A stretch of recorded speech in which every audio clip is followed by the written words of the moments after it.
Cancer. There is a phrase that gets used a lot in spiritual readings, and I want to pause on it for a moment before I use it, because the phrase deserves the kind of care that comes from understanding what it actually means. The phrase is once in a lifetime love. It can sound, when said quickly, like just another way of describing a significant relationship, but the phrase points at something more specific than that. A once in a lifetime love is not just an important love. It is the love that, when you look back at your life from any future vantage point, you will recognize as the one that informed everything else. The one whose presence reshaped the landscape of who you became. The one without which the rest of your life would have unfolded in a fundamentally different direction. There is only ever one of these in a single life. When one arrives, it arrives with the kind of significance that announces itself, not always loudly, but always unmistakably to the person inside the experience. What I am sensing in your field right now is the approach of this kind of love. I want to be careful not to inflate the significance with rhetoric, because the actual experience of a once-in-a-lifetime love is often quieter than the rhetoric would suggest. The quietness is part of what makes it real. Performances of significance often substitute for actual significance. Actual significance does not need performance. It is what it is, and it settles into a life with a particular quality of rightness that the person experiencing it recognizes from the inside, even when external observers cannot see what makes the situation different from other situations. I want to walk you through what is approaching slowly, because the unfolding has its own particular pace, and the pace deserves to be respected in how the reading describes it. The approach has been happening for longer than you realize. The person who is approaching you, or whose arrival in your life is being prepared, has been moving toward you through a long series of small alignments. None of the individual alignments would have meant much on its own. Together, over time, they have produced the conditions that now allow the meeting to occur. Some of the alignments have been visible to you in retrospect. Others have happened entirely outside your awareness, in the lives of people you may not know, in places you may never have been, but in ways that have contributed to the convergence that is now becoming visible. I want to address why this love is once in a lifetime, and not just one of several significant loves you might have. The reason is structural. The person who is approaching you matches you in a particular way that other partners would not match. The matching is not about superficial similarity. It is about a deeper resonance between who you are and who they are, in ways that allow both of you to be more fully yourselves in each other's presence than you can be in any other relational context. This kind of matching is rare. Most people do not encounter it. When it occurs, it is the result of conditions on both sides that have ripened to the point where the matching becomes possible. The conditions on your side have ripened. So have the conditions on theirs. The ripening is what produces the meeting. I want to describe what the meeting will feel like when it occurs so that you can recognize it. The meeting will not be marked by dramatic external signs. It will be marked by a particular kind of internal recognition that may take a few hours or days to fully register. In the moment of meeting, you may simply have an unusual interaction with someone with a quality of attention or warmth or ease that stands out from your ordinary interactions, but that does not seem, in the moment, like a decisive event. After the meeting, you will continue to think about the person. The continuing will surprise you. You will wonder why this particular interaction is occupying your attention more than other interactions usually do. The wondering will be your conscious mind catching up to what your deeper knowing already registered in the moment of meeting itself. I want to take a moment to address you, because the prospect of a love at this level may produce in you a complicated response.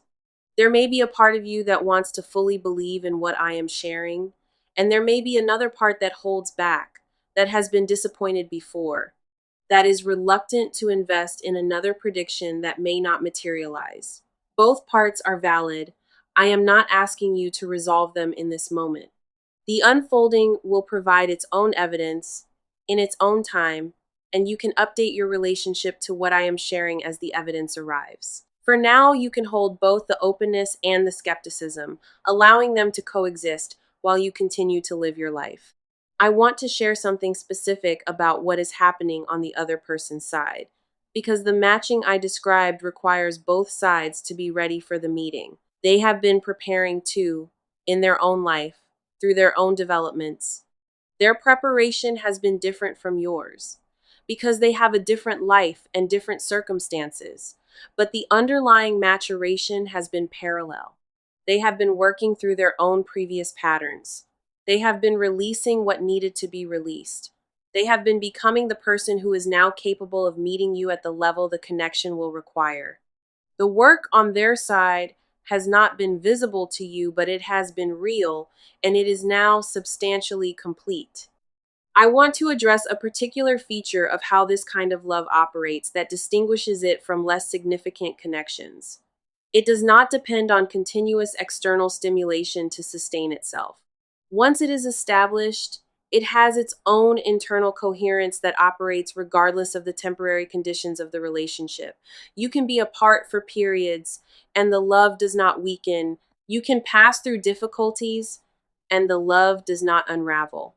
The love is structural to the connection between you, not contingent on any specific feature of how the connection is being expressed in any given moment. This kind of love is what makes lifelong partnerships possible.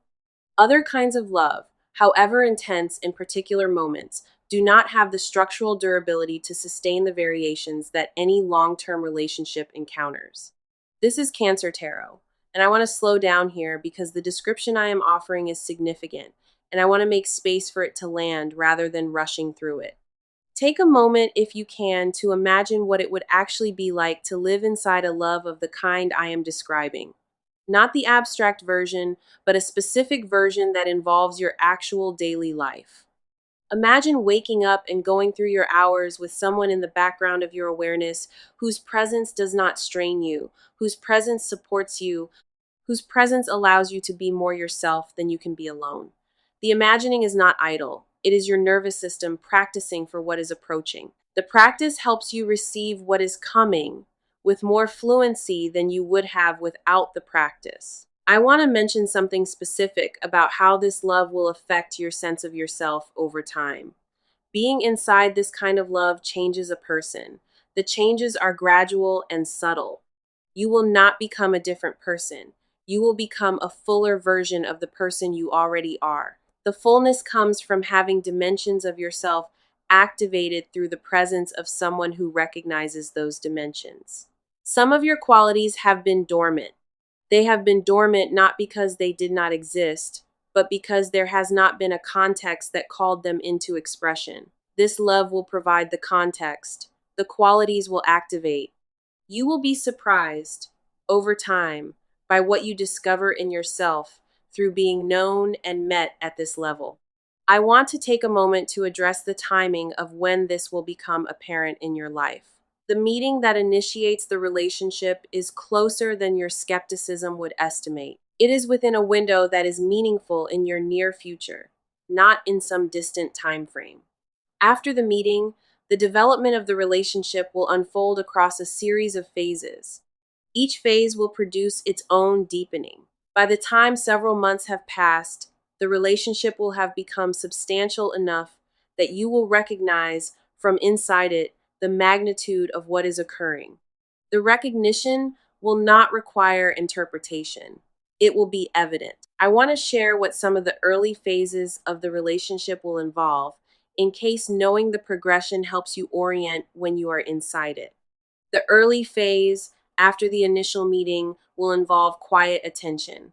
Both of you will be processing what occurred separately in the time after the meeting. There may be a stretch of days during which you do not have additional contact, but during which you continue to think about each other. The stretch is part of the natural pacing of significant connections forming. It is not a sign that nothing is happening. It is a sign that something is forming at a deeper level than immediate continued contact would express. The next phase will involve the resumption of contact in some form. The contact may come from either of you. It may be tentative. The tentativeness reflects both of you proceeding carefully, because both of you sense, on some level, that the connection has significance, and that you do not want to mishandle it. After the resumption of contact, the relationship will develop through a series of substantive exchanges, conversations that go deeper than ordinary conversations, time spent together that produces more than time apart. Each exchange will add to the foundation of the relationship. The foundation will become evident as it accumulates. I want to mention something specific about a particular feature of the relationship that may surprise you.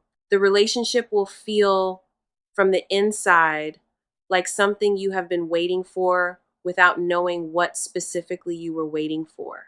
There will be a quality of recognition, an awareness that this person is the answer to a question you had not been able to fully articulate. The articulation may come later, in retrospect, when you can look back at the various confusions and longings of your earlier life and see how they were pointing toward this person specifically. The pointing was real, even when it was not interpretable in real time. I want to take a moment to address something about the deserving of this love. There is a question that arises for some people when significant good is approaching, which is whether they deserve it. The question, when applied to love of this kind, is not really meaningful. Love at this level is not earned through specific performance.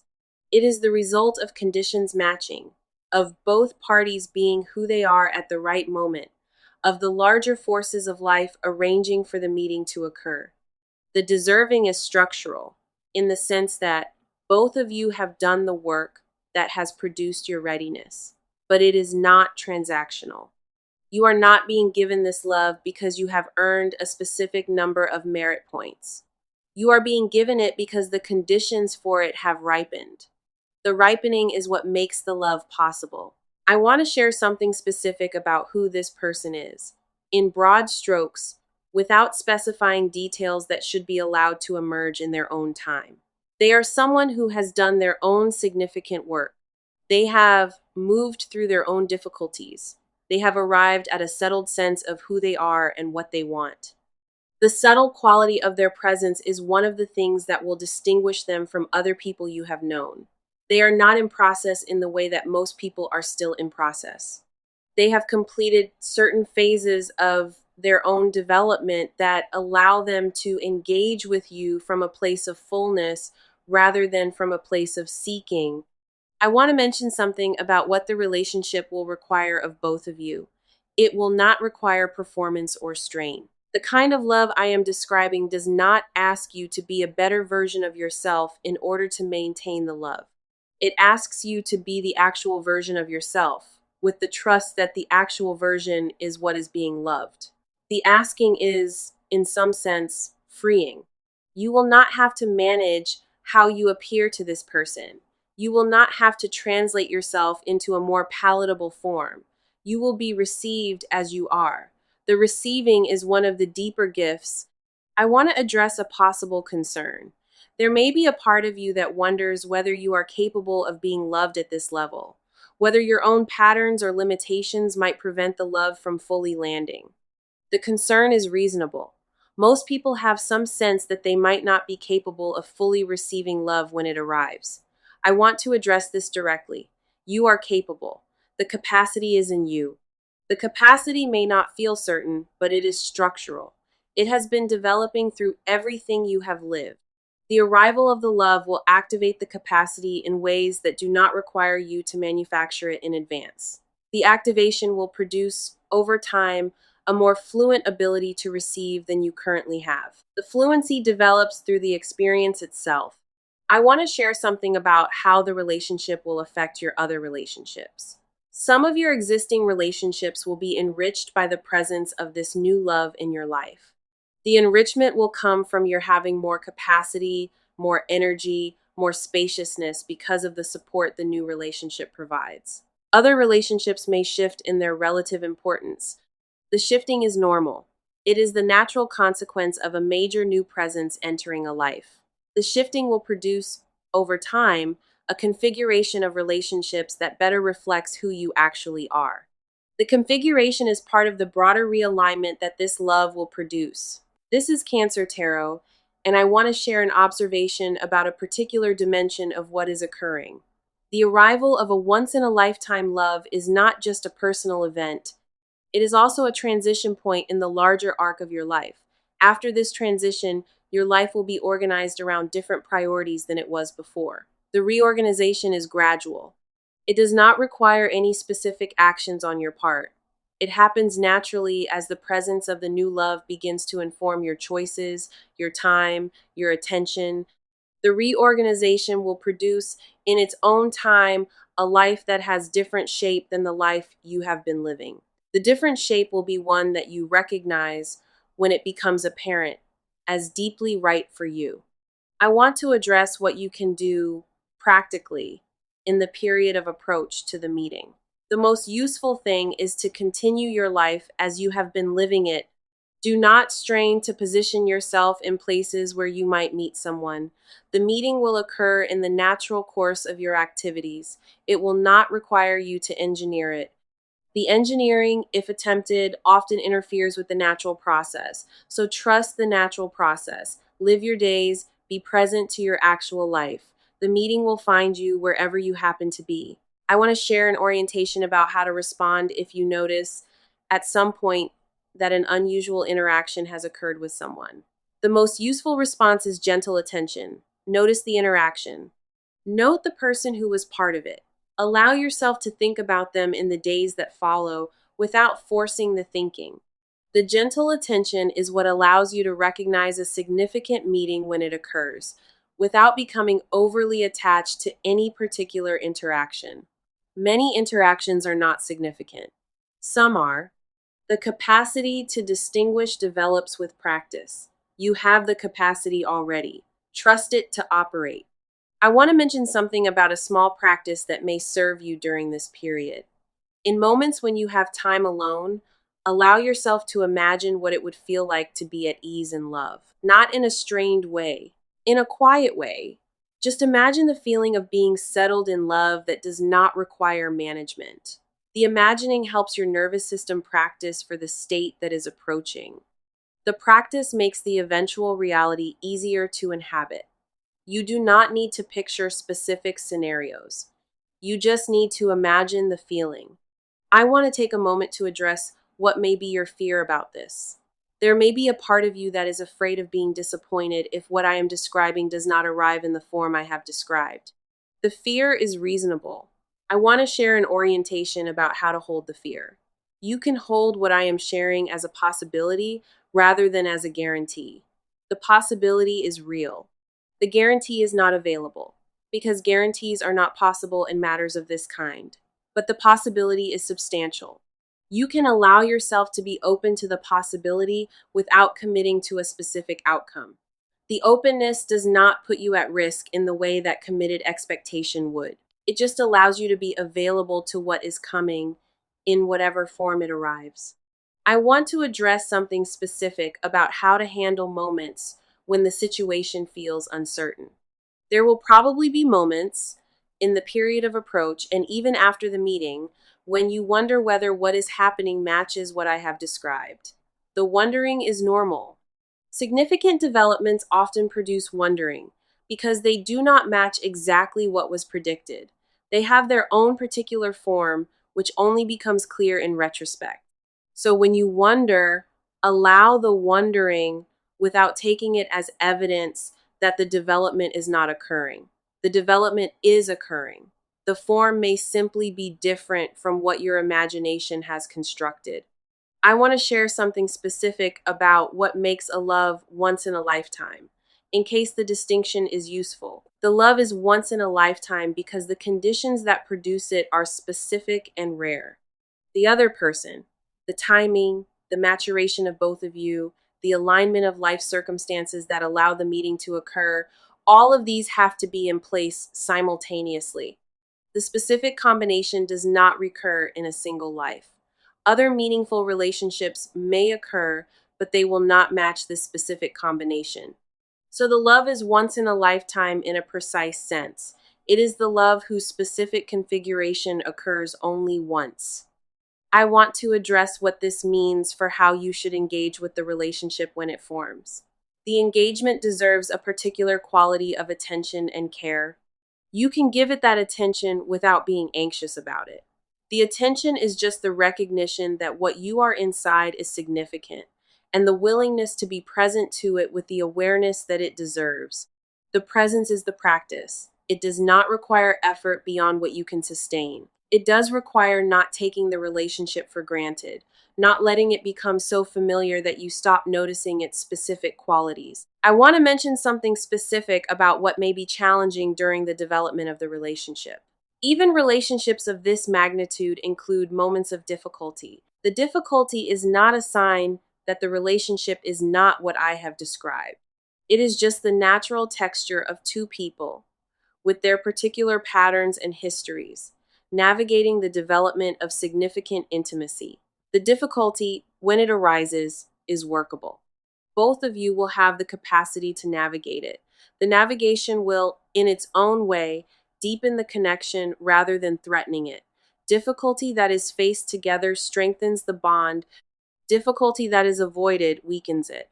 So when difficulty arises, face it. The facing will be part of how the relationship matures. I want to share something about how to mark this period in your life.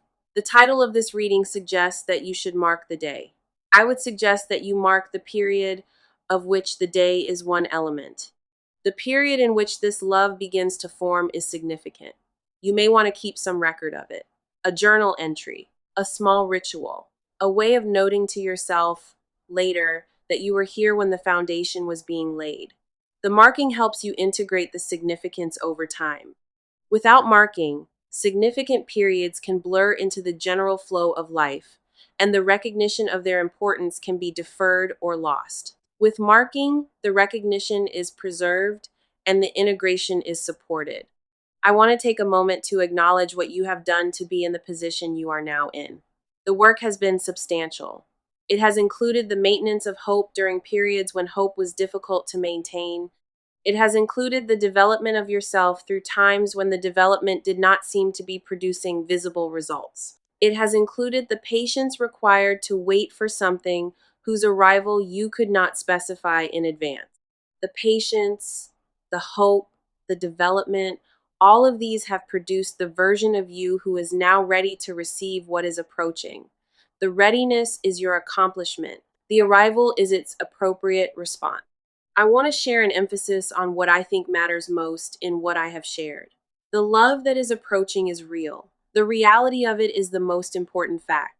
The specific form it takes may differ slightly from anything I have described, because specific forms always have their own particular details that cannot be fully predicted. But the underlying event is reliable. You can trust that something of the magnitude I have described is forming in your life. The trust does not require you to know specifics. It just requires you to remain open to what is arriving. I want to address what your life will look like a year from now if the love I am describing has had a year to develop. Your daily existence will include the presence of this person in ways that feel natural and grounding. Major decisions will be made with their input in some form. Plans for the future will involve them as a continuing part of the picture. The integration will be substantial. It will also be ongoing, because integration of two lives is not a one-time event, but a continuing process. The continuing nature of the integration is part of what makes the relationship alive. Living things grow. The relationship will be living. It will grow. I want to mention something specific about what the relationship will give you that previous relationships could not give. It will give you the experience of being seen accurately at depth. It will give you the experience of being supported in ways that do not require you to ask for support repeatedly. It will give you the experience of being loved for who you actually are, including the parts that are difficult, including the parts that you yourself have not always loved. The experience of being loved this completely is one of the deeper transformations a human being can undergo. The transformation will continue to develop over time. By the time several years have passed inside the relationship, you will be someone who has been transformed by being loved well. This is Cancer Tarot, and I want to leave you with an emphasis on what is most reliable. The most reliable element is that you are about to enter a phase of your life in which a love that has the qualities I have described becomes available to you. The availability is not theoretical, it is concrete.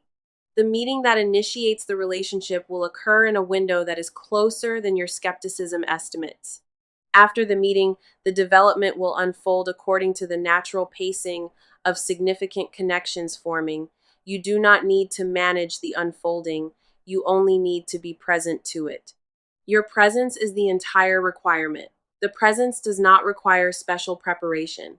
It is just the continuation of being who you have been, with a slight extra openness to what is approaching. The openness is gentle, it is not strained. It is just the willingness to recognize a significant connection when it appears and to engage with it according to its actual texture. I want to address one more thing before closing. The love that is approaching is, in some sense, a gift, but it is not a gift that requires reciprocation in the conventional sense. You are not being given this love so that you can perform gratitude or so that you can manage being deserving. You are being given it because the conditions are right and because you are who you are. Your job is not to earn it. Your job is to receive it. The receiving is the practice. The practice will develop the capacity, and the capacity will continue to grow as the relationship develops. You are loved by your own life. Your life has been arranging itself to bring you to this moment. The arranging continues. The arriving of the love will be one of the more visible expressions of the arranging, but other expressions will continue to unfold in their own time.